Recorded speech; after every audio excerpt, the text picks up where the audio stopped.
Now in the spotlight, churches across the country, dozens are offering sanctuary to illegals. So, do churches have a responsibility to turn over illegal immigrants, or are they a welcome home and safe haven for all? Here to debate it, President of the Southern Evangelical Seminary, Dr. Richard Land, and Fox News contributor, Dr. Robert Jeffress. Gentlemen, good Sunday to both of you. Appreciate you being here. Dr. Jeffress, first to you. An illegal immigrant shows up at your church. He's hungry. He needs help. Maybe he has a child with him, and you're going to call ICE and turn him in?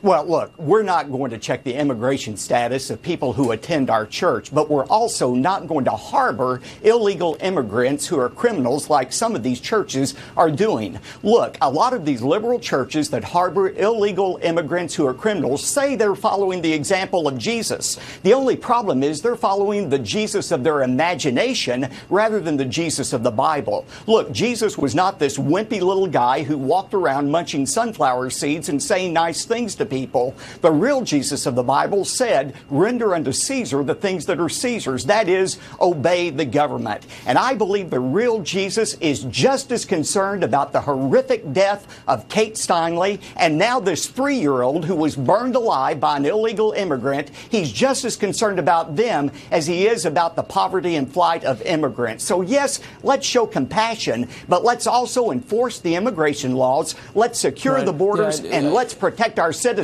That's a Christian response. I want to give you a little context here, Dr. Jeffress. 23 states plus D.C. have congregations offering or supporting sanctuary. Here is the map. Dr. Land, is there a point, though, where a church has to offer help, but at the same time has to follow the laws as well? Because we know Immigration and Customs Enforcement says they basically view churches as off limits unless someone is really a violent felon. Well, I think, look, we're Christians, and God ordained both the church and the civil government, and the government is ordained to keep order, to punish those who do that which is bad, and to reward those for that which is good. And so, you know, if someone kills my wife, I have an obligation as a Christian to forgive that person. I have a right to expect the civil magistrate to execute that person when they're found guilty beyond a shadow of a doubt. So I think we're confusing realms here.